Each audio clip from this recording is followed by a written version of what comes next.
की करते हैं, क्योंकि पीआरआईज को बाइख्तियार बनाने का दावा कल एक बार फिर लेफ्टिनेंट गवर्नर एडमिनिस्ट्रेशन की तरफ से किया गया। कहा गया कि अब पीआरआईज जमीन पर मनसूबाबंदी तो कर रहे हैं, लेकिन कामकाज की अमल दरामद में भी उन्हें बाइख्तियार बनाया गया है। कल बाज़ाब्ता तौर पर एडमिनिस्ट्रेटिव काउंसिल का इजलास मुनक्किद हुआ और उसमें फाइनेंशियल पावर्स, मालियाती पावर जो है वो पीआरआईज देने का हतमी फैसला ले लिया गया है। न सिर्फ इतना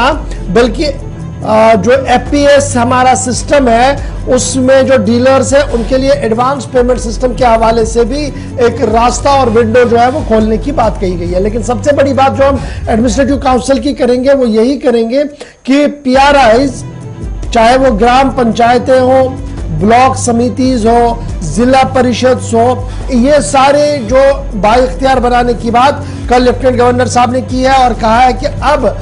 प्लानिंग, एग्जीक्यूशन और बजटिंग का सिलसिला जो है वो 100% ग्राउंड जीरो पर किया जाएगा। इब्तिदाई खबरों के मुताबिक पीआरआईज जो डेवलपमेंटल प्रोसेस चला रहे हैं इनको बाइख्तियार बनाने के हवाले से ये बड़ा फैसला लिया गया है। ग्राम पंचायतों को अब इख्तियार दिया गया है कि वो administrative approval to accord administrative approval up to 1 lakh से 5 लाख तक ग्राम पंचायतें ले सकती हैं। उसके साथ साथ ब्लॉक समिति का इख्तियार भी बढ़ा दिया गया है 5 लाख से 20 लाख, और जिले की जो परिषद है उसके लिए 1 करोड़ तक का मंसूबा बनाने और उस पर काम करवाने और एडमिनिस्ट्रेटिव अप्रूवल लेने की बात कही गई है। पीआरआईज को यह भी साफ कर दिया गया कि general finance rule and guidelines जो है उसकी अमल दरामद को यकीनी बनाना होगा। और तीसरी बड़ी बात यह इसमें कही गई है कि जो रिसोर्सेज है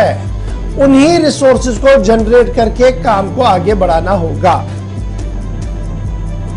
लास्ट लाइन ने कुछ चीजें मजीद पेचीदा कर दी हैं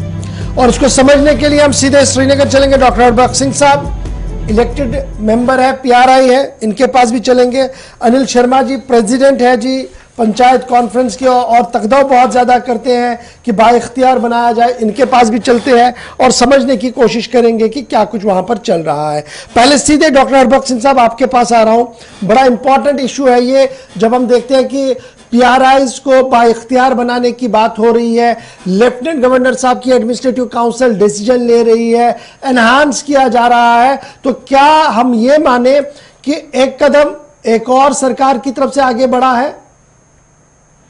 अशफाक साहब शुक्रिया, मुझे जोड़ने के लिए बड़ा क्रूशियल इशू था। जैसे कि कल एडमिनिस्ट्रेटिव काउंसिल का जब फैसला आया तो बहुत जगह पे एक तरीके से वेलकम करने की कोशिश की गई, लेकिन जब इस पूरे ऑर्डर को पढ़ा गया, खंगाला गया और लास्ट लाइन जो लिखा है कि ओन रिसोर्सेज,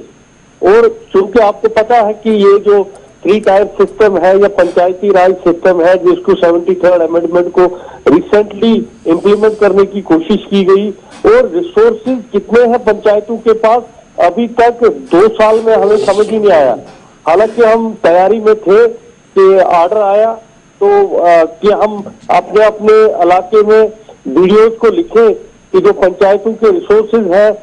सबसे बड़ा रिसोर्स जो यहाँ पे हमारा देखा गया है वो जो है टावर्स वगैरह लगे हुए हैं, और कोई भी ऐसी चीज नहीं है। क्योंकि जब हमें ट्रेनिंग के लिए भेजा गया हैदराबाद और पुणे, वहां हमने देखा कि जो रिसोर्सेज है वो रिसोर्सेज जब कहीं पे कोई कंस्ट्रक्शन होती है, कहीं पे कोई जमीन बेची जाती है और जिसका जो स्टैंप ड्यूटी होता है, स्टैंप ड्यूटी का 5 से 7% और कहीं पे आधा %, कहीं पे 1% नॉमिनेट करके पंचायत को रिसोर्सफुल बनाया जाता है। क्योंकि हमारे यहाँ अभी कोई ऐसा रूल आज तक हुआ नहीं है, या कहीं पे जिस तरह से हमारे टूरिस्ट विलेजेस का दिया गया है, या कहीं पे ऐसी कोई टिकट लगाने का, कोई ऐसी चीज करने का अभी तक ऐसा है नहीं। और ये किन रिसोर्सेज की बात की जा रही है, मुझे नहीं लगता कोई भी एक ऐसी पंचायत है जिसमें लाख रुपए का भी रिसोर्स है। देखो, जो हमारी डिमांड थी कि फाइनेंशियल पावर्स दिए जाए, बट ये कैपेक्स में भी हो और जो जनरल, तो ये एक आईवाश है। ये एक मुझे नहीं लगता कि जो लास्ट वाली लाइन इसमें ऐड हुई है कि फ्रॉम द रिसोर्सेज, तो वो रिसोर्सेज कब बनेंगे और वो रिसोर्सेज कब क्रिएट होंगे और उसके लिए क्या गाइडलाइंस है, और गवर्नमेंट ने उन रिसोर्सेज को खंगाला है कहीं इससे पहले